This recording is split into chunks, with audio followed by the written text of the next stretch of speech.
Hey guys, welcome back to my YouTube channel. आज मैं बात करूंगा मेरे क्लाइंट के बारे में।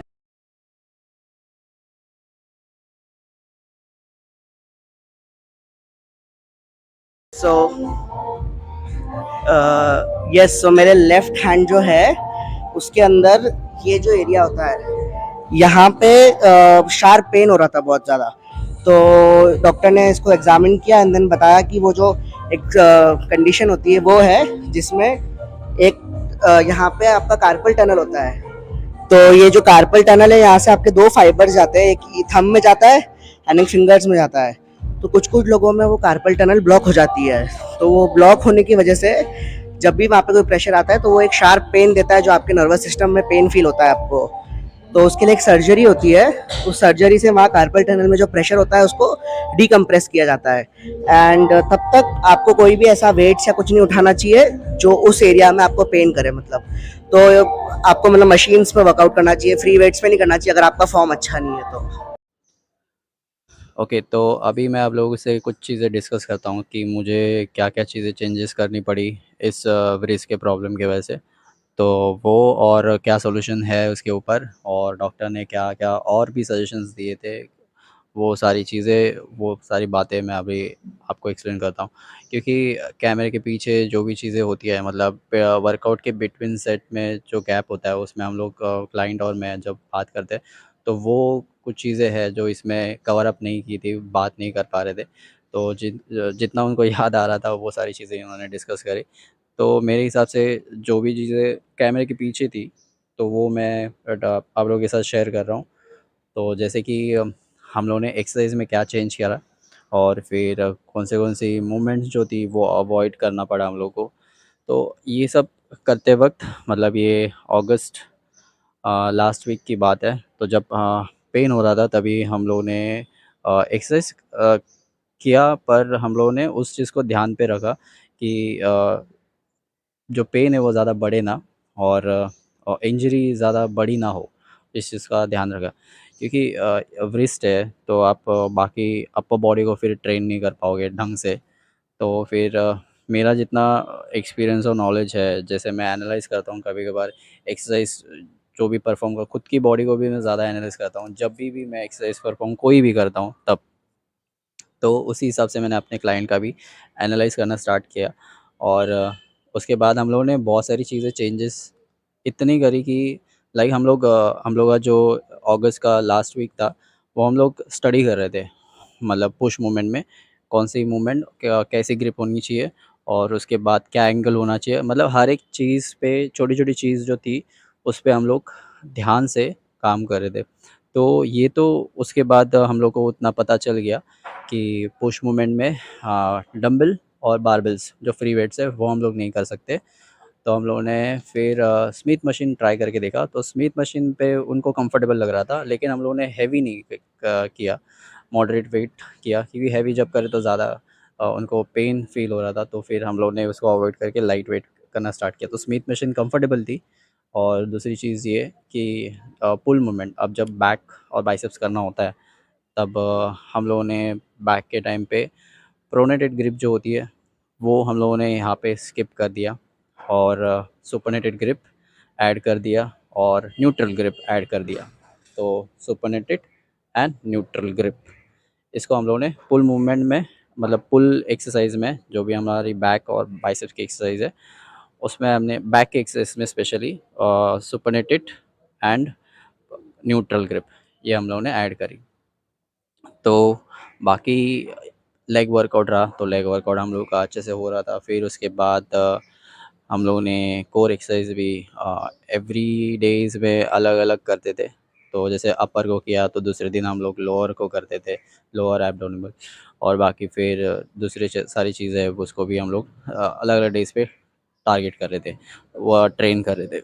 सो ये हो गया अगस्त लास्ट वीक की बात। और उसके बाद फिर उनका जो अपॉइंटमेंट था डॉक्टर के साथ, वो मंडे को हुआ था, सितंबर 9 को। तो फिर उसके बिटवीन, मतलब अगस्त लास्ट वीक और सितंबर 9, इसके बिटवीन जो वीक था हम लोग का, 1 से लेके 9 तारीख तक, वहाँ पे हम लोगों ने क्या किया था, 2 दिन तो रेस्ट दे दिया था और बाकी के डेज़ हम लोग लाइक वहाँ पे हम लोगों ने कुछ, जैसे मैंने बोला कि ये चीज़ें मैंने ऐड करना स्टार्ट किया। एक्सरसाइज़ में क्या कौन-सी मूवमेंट अवॉइड करी, ये सारी चीज़ें हम लोगों ने वो वीक में 1 से लेके 9 तारीख तक हम लोगों ने किया। लेकिन संडे ऑफ था और बीच में ट्यूसडे या थर्सडे ऑफ रहता था। तो फिर उस हिसाब से हम लोगों ने बहुत कुछ चीज़ें चेंजेस करने के बाद जब 9 तारीख को डॉक्टर के साथ अपॉइंटमेंट था, तो सर्जरी था एक्चुअली। उन्होंने क्लाइंट ने मुझे यही बोला था कि सर्जरी करना पड़ेगा और एक चीज़ बोली थी कि जो डॉक्टर है वो हैंड स्पेशलिस्ट है। तो वो डॉक्टर की ऑलरेडी दोनों हाथों की व्रिस्ट की सेम, जो मेरे क्लाइंट को दिक्कत थी, व्रिस्ट में पेन हो रहा था, उनके भी सेम व्रिस्ट में पेन हो रहा था। तो उन्होंने सर्जरी किया था और उसके बाद वो ट्रीटमेंट से काफ़ी उनको मतलब व्रिस्ट में उसके बाद से कोई पेन या व्रिस्ट का कोई भी प्रॉब्लम नहीं था। तो उसके बाद मैंने उनको, उसके पहले भी मैंने उनको बोला था, जब ठीक है आपका पेन हो रहा है तो हम लोग जैसे wrist ankle sorry ankle straps होते हैं, वैसे व्रिस्ट स्ट्रैप्स भी होते हैं। लेकिन जैसे एंकल स्ट्रैप्स जो होती है वो केबल को आप अटैच करते हो, वैसे ही आप अपने व्रिस्ट में भी अटैच करके कर सकते हो। क्योंकि ग्रिप जब भी वो ऐड कर रहे थे वर्टिकल मूवमेंट में, तभी वो ज़्यादा पेन दे रहा था, क्योंकि ये जो थंब का जो पार्ट है, बोन है, वो प्रेस हो रहा था वर्टिकल में। तो उसके वजह से यहाँ पे पेन ज़्यादा बढ़ रहा था और वो कभी-कभार पेन यहाँ से लेके यहाँ तक चला जाता था। तो इस वजह से मैंने उनके एक्सरसाइज़ में बहुत सारी चीज़ें चेंज करी थी और ये भी सजेस्ट किया था कि आप एंकल्स जो स्ट्रैप्स होते हैं उसको हम लोग ऐड करेंगे हमारे ब्रेस में और उसी से करेंगे। तो हम लोगों ने पुश मूवमेंट, वर्टिकल मूवमेंट्स भी ऐड वर्टिकल मूवमेंट्स हम लोगों ने स्किप कर दिया, हॉरिजॉन्टल मूवमेंट स्टार्ट कर दिया।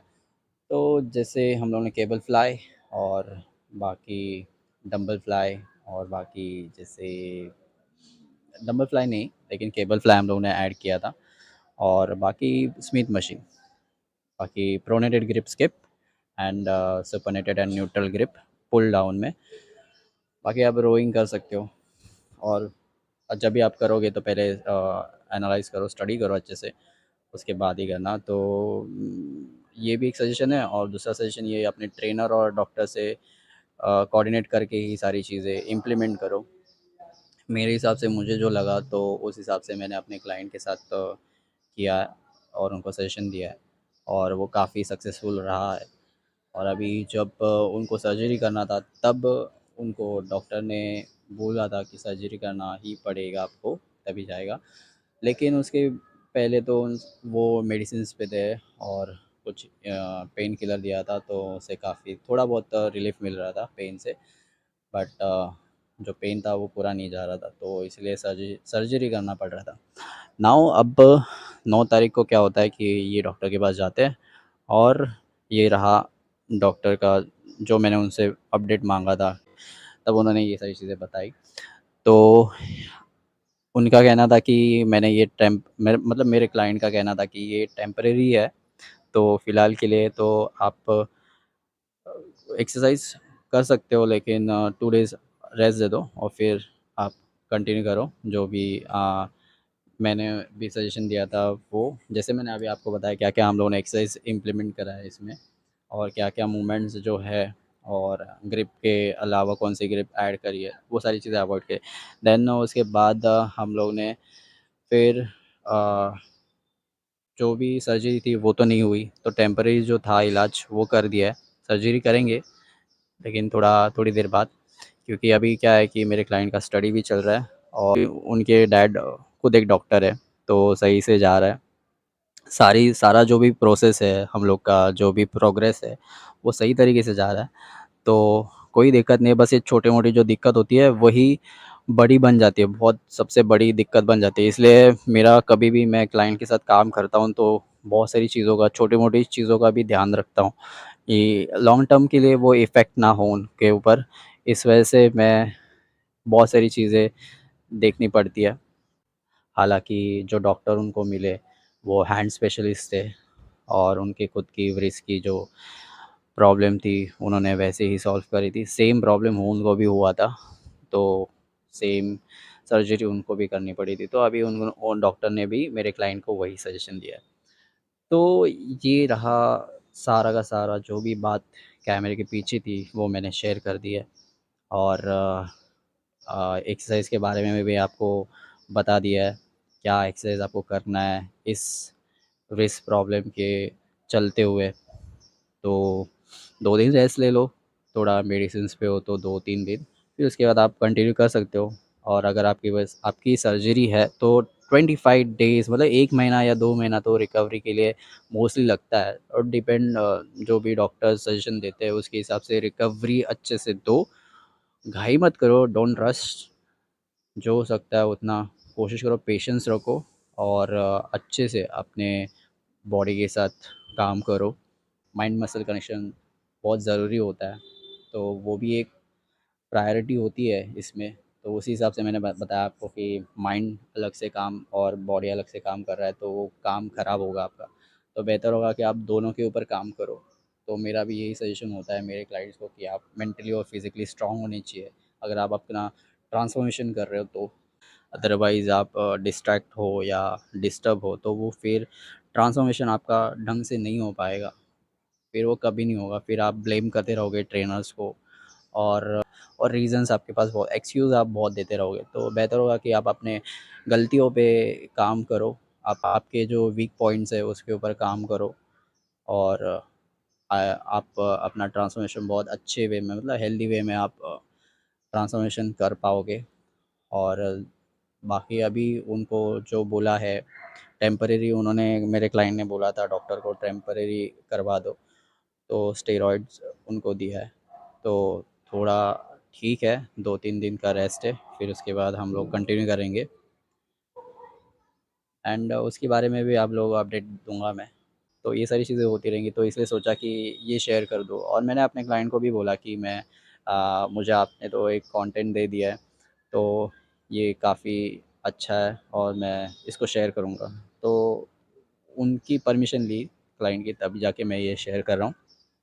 तो आई होप आप लोगों को समझ पाए होंगे कि मैंने जो भी चीज़ें आपके साथ जो भी शेयर किया, डिस्कस किया, तो आपको अच्छे से काम आए और आप अपने बॉडी के साथ आपका जो भी ट्रांसफॉर्मेशन है, फ़िटनेस जर्नी है, वो आप सही तरीके से करो एंड लॉन्ग टर्म फिट रहो। बस यही है, आप सही तरीके से लॉन्ग टर्म के हिसाब से सोचो, शॉर्ट टर्म गोल्स मत रखो मेरे हिसाब से। लॉन्ग टर्म गोल होना चाहिए जो आपको सही, बाकी सारी चीज़ें आई नो कि छोटी-मोटी चीज़ें होती रहती है, पर लॉन्ग टर्म गोल रखो, वो आपको काफ़ी सेफ रखे रहेगा। ठीक है, बस यही था। नेक्स्ट वीडियो में मिलता हूँ, नेक्स्ट व्लॉग शायद से होगा।